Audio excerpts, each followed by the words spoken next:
facts you might not know. From the biggest flops to the greatest hits, this is Trash Can Tidbits.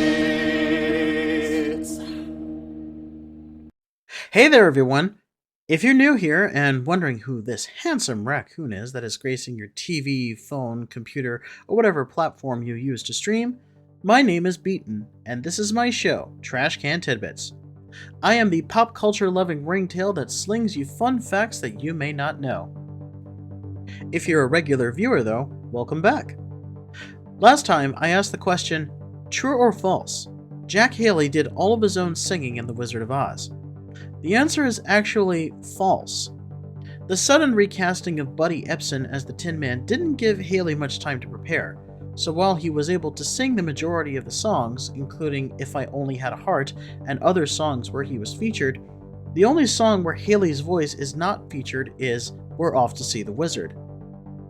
Ebsen's voice is still heard on those tracks. It's a very minor hiccup, but that doesn't detract from the movie itself. In fact, most audiences probably don't even notice. Now with that addressed, let's begin with fact number 1. Did you know that the character of Aunt Zelda on Sabrina the Teenage Witch was written out of the show after season 6? This is because Beth Broderick, who played her, felt that her character was going nowhere and left the show. Caroline Rhea, who played Sabrina's other aunt, the wisecracking Hilda, stayed on for the entire series. Aunt Zelda did return, sort of, in the series finale. At Sabrina's wedding, where she ends up eloping with her longtime love, Harvey, it's revealed that Zelda had herself turned into a candle so that Sabrina's mother could attend the wedding. Both Broderick and Rhea would return years later to cameo as alternate versions of Aunt Zelda and Aunt Hilda in Netflix's Chilling Adventures of Sabrina series. Fact 2. Did you know that the horror remake of Suspiria has a very clever way of disguising one of their main cast members? The 2018 film, based on Dario Argento's 1977 masterpiece, tells the story of an aspiring dancer who discovers something terrifying about the new dance conservatory she's attending. One of the major supporting characters is an elderly male psychotherapist named Dr. Klemperer. The actor who plays him was credited as Lutz Ebersdorf, who doesn't actually exist.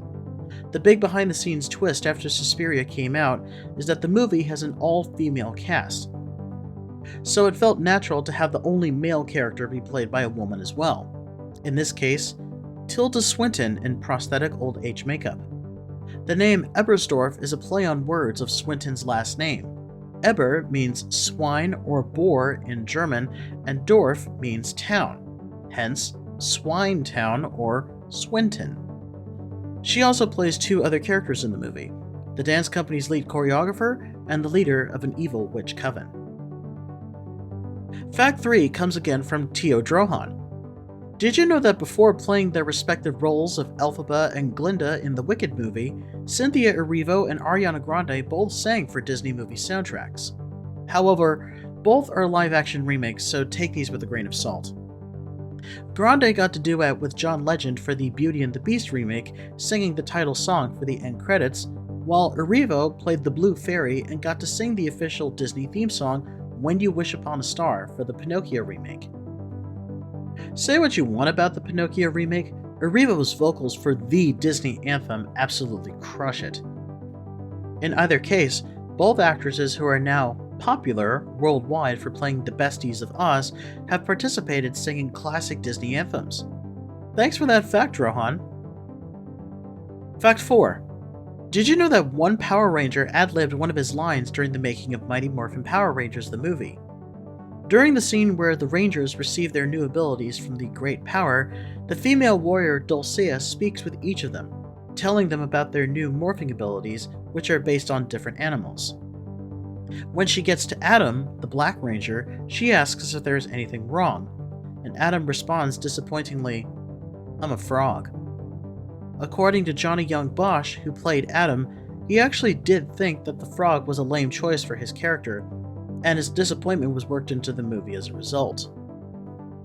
Gabrielle Fitzpatrick, who played Dulcea, reacted in character as well, chuckling while saying, "Well, yes, a frog, like the one you kissed to get a handsome prince," while kissing him on the cheek. Similarly, actor Paul Freeman, who played the movie's villain Ivan Ooze, while destroying Zordon's chamber, comments on all the things he missed while he was imprisoned. The Spanish Inquisition and the Black Death were scripted, but Freeman ad-libbed the last line, "The Brady Bunch reunion." Gotta love actors who do these kinds of things spontaneously. Fact 5. Speaking of the Brady Bunch, did you know that Robert Reed, who played Mike Brady, hated his role on the show? From the beginning, he clashed with the show's creator and producer Sherwood Schwartz, but only accepted the role because he was told it would be a groundbreaking sitcom about mixed families, which it was. It is also known that Reed was gay, but sadly never came out in his lifetime. He only admitted the truth to a select number of people, including his TV wife, Florence Henderson. As such, they would practice their kissing scenes away from the set so that they could look authentic and natural enough to the average audience. Unfortunately, Reed's feud with Schwartz got the better of him when Mike Brady was written out of the show's series finale. He did later star in the show's numerous reunion specials because he became close with the show's cast, who all kept his sexual orientation a secret until after his passing. Fact 6. Did you know that almost none of the actors in the original 1961 West Side Story movie did their own singing?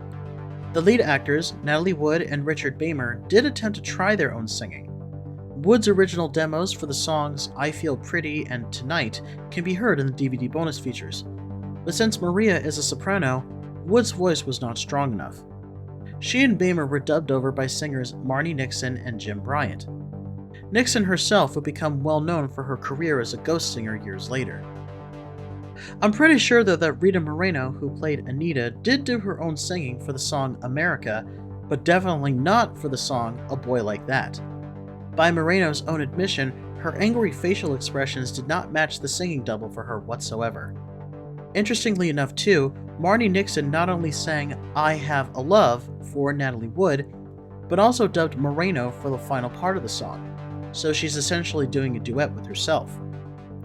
Russ Tamblyn, who played Riff, wanted to sing the Jets song at the beginning since he could sing, but in the end would be dubbed over, ironically by the actor playing Riff's second-in-command, Ice. The only one who did do their own singing through and through was George Chakiris as Bernardo during the song America, probably because there were no hard songs for Bernardo to sing otherwise. Fact 7. Did you know that one of the saddest moments on How I Met Your Mother was not scripted? In the Season 6 episode Bad News, the character Marshall finds out from his wife Lily that his father has passed away from a heart attack. According to behind-the-scenes info, Jason Segel, who played Marshall, became close friends with the actor who played his father, Bill Fagerbakke, best known as the voice of Patrick Star from SpongeBob. He had no idea the writers had plans to kill him off. As they were setting up the scene, Allison Hannigan, who played Lily, knew what her line to Marshall was, but Segel didn't. All he knew was that her line ended with the word, it.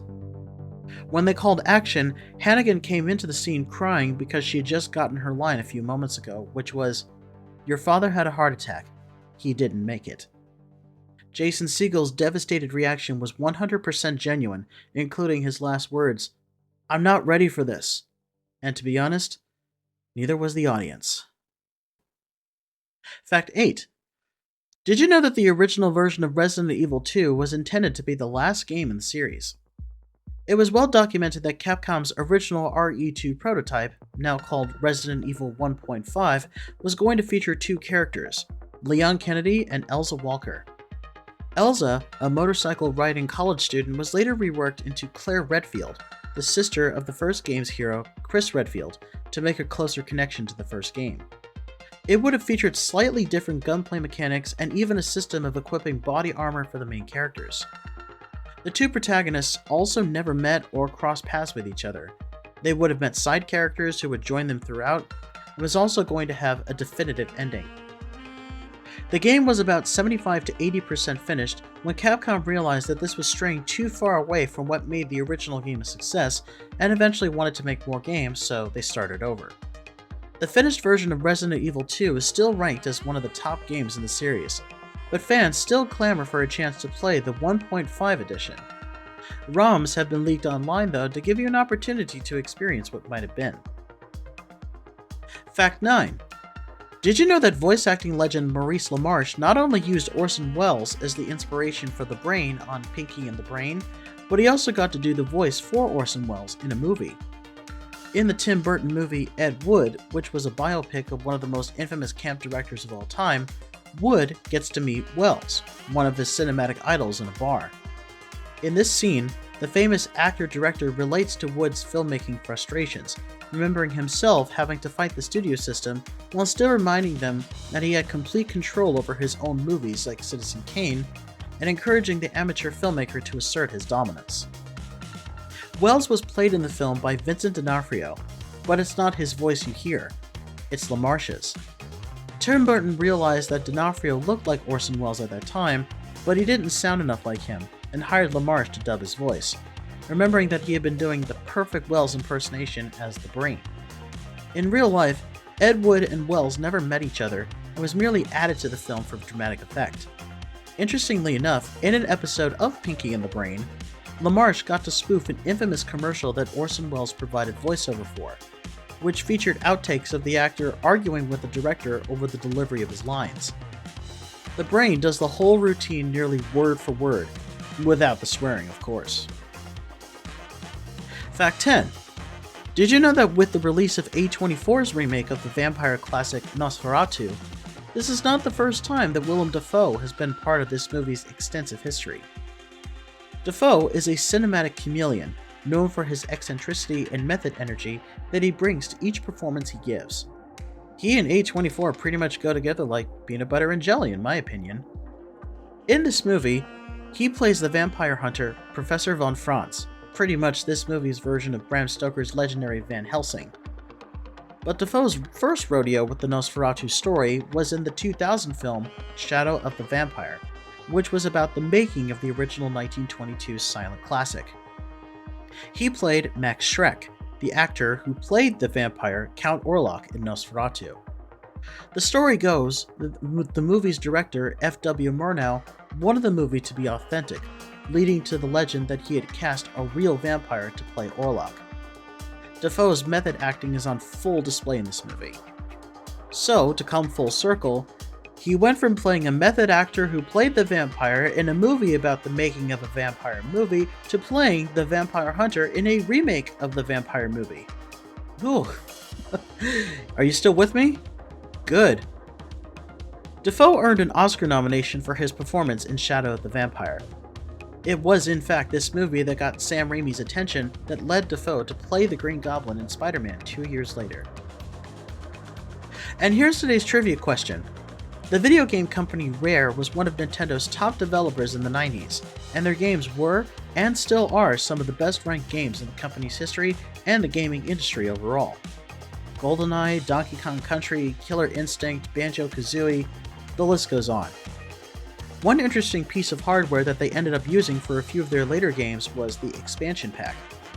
It was an add-on for the Nintendo 64 that would increase the amount of RAM to allow for bigger games and higher resolution graphics that could be displayed for a console at the time. While there were some Nintendo games that used the expansion pack as an optional accessory, 2 games by Rare made it a requirement. My question to you is, which 2 Nintendo 64 games by Rare required the expansion pack to play? And there we go for this episode. I really hope you liked it. It still makes me happy that people still continue to watch and enjoy my useless trivia knowledge. Hey, I gotta put it to some use. Might as well do so as a fuzzy raccoon on the internet. You know, why not, right? Stay tuned for more fun stuff, and please don't forget to like, subscribe, share, and boot the bell to be notified for future videos. Thanks for watching, and I'll see you next time.